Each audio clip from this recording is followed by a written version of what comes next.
view of things. But to the tombs, to the tombs! On a sunny April morning, we set out for the tombs. I want to keep you 5 or 10 more minutes, so don't think you're jumping up here. From Rome, the eternal city, now in the black bonnet. Why is Rome in the black bonnet? Mussolini, fascism. The brown shirts, the black shirts. It was not far to go, about 20 miles over the Campagna towards the sea and the line to Pisa. The Campagna with its green spread of growing wheat is almost humid again, but still there. Now, the other thing you get in Lawrence is flower sensitivity. He is really, if you like, the first flower child on the literary record. He is a natural affinity for flowers. Now, as a man, we men look down on people, men who like flowers, you know, and that seems fruity to us. But the women in the room will appreciate that sensitivity in a man, and I'm sure they will respond very positively to that aspect of Lawrence, and they won't consider him a fruit. They'll consider him actually an extremely sensitive, charming, masculine person. And that's the thing about Lawrence. If you were going to take a walk with anyone that you have read this year or read in other places, you probably wouldn't find a better person to take a walk with than Lawrence. It would be a really invigorating, inspiring, exciting experience. Whitman, he might start to sweat and smother you with dirty kisses or stuff like that. Or he might smell his armpits or whatever, you know. You probably wouldn't want to take a walk with Whitman or anything like that, you know. But Lawrence would be really totally charming. And that's the thing is, he shows men as sensitive beings. You don't have to be totally unmasculine to be a sensitive being, because Lawrence is a very masculine person. But he's also sensitive. So he's not a sort of yob from the sports bar or from the locker room snapping his towel at somebody or, you know, whooping it up, in the sports bar for the latest pro football or whatever happened, et cetera, et cetera, et cetera. He is somebody with a flower sensitivity. So watch that as you read and see, look, the first flower sensitivity he shows here is the next paragraph. The Campagna, which is an area of flat land outside of Rome, with its great green of growing wheat, is almost human again. But still there are damp, empty tracts, where now the little narcissus stands in clumps or covers whole fields. And there are places green and foam white, all with chamomile.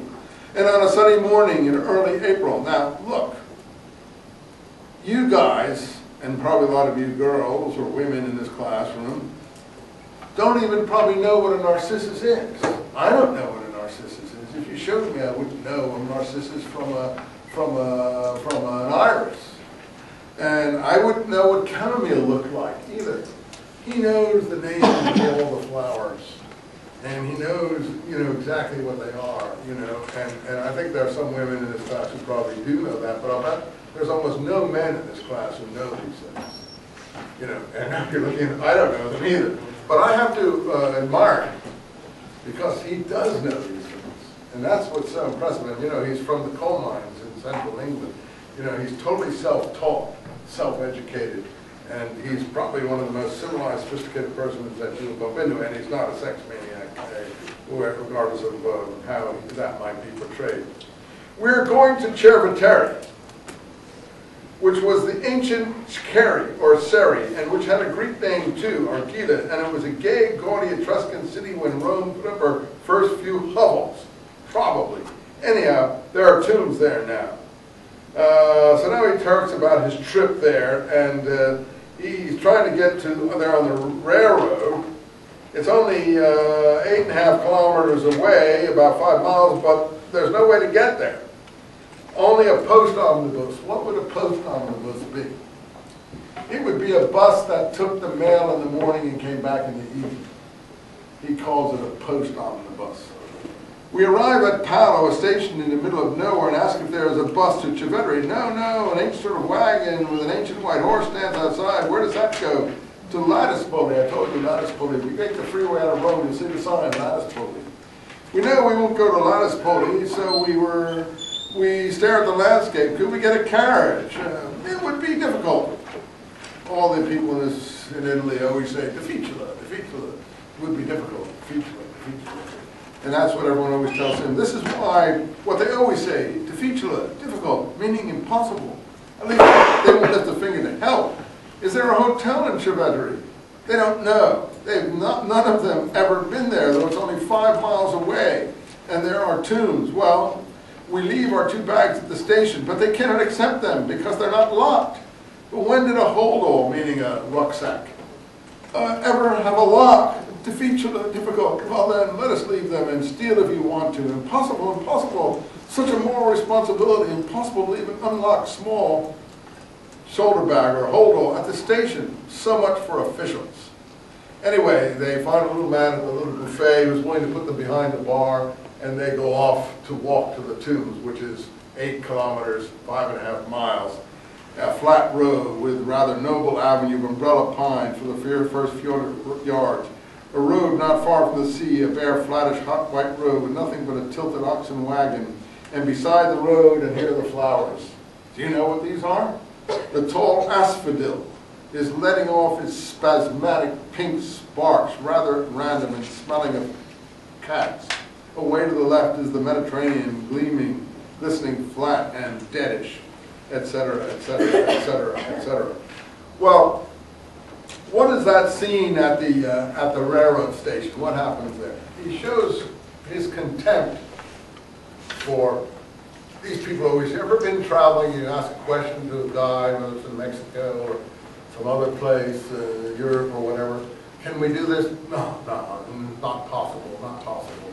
Everyone is always saying, no, it's not possible. And yet, if you push on, it is possible.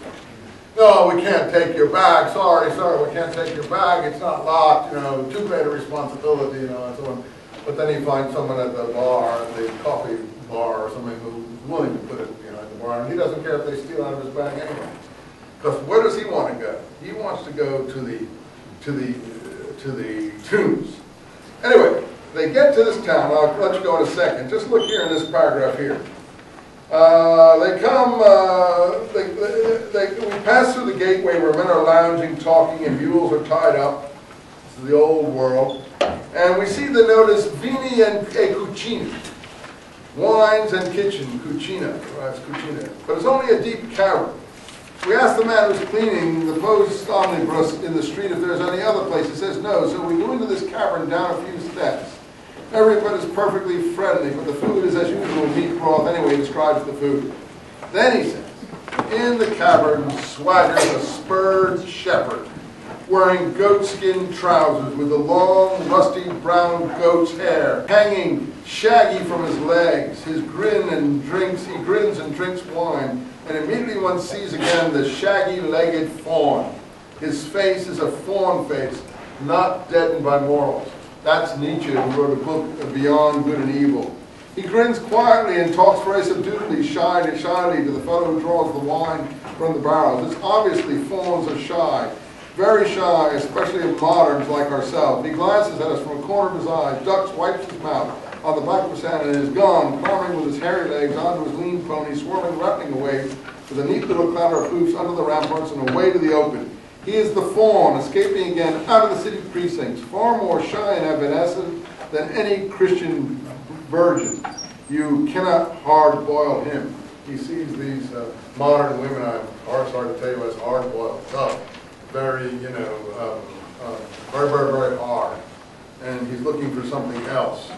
He talks later on about modern women here in the next paragraph. I know a handsome fellow of my own age, 40 and a bit, is quiet, queer, remorse, crushed between war memories that have revived and remorseless go-ahead women folk, etc., etc., etc. Well, that's his personal prejudice. But anyway, this is how he starts this essay book little thing, and then he goes into the tombs and starts describing the tombs. The next time we'll look at the tombs with him. I hope you will meet it before me. Just wanted to get you into it. Thanks for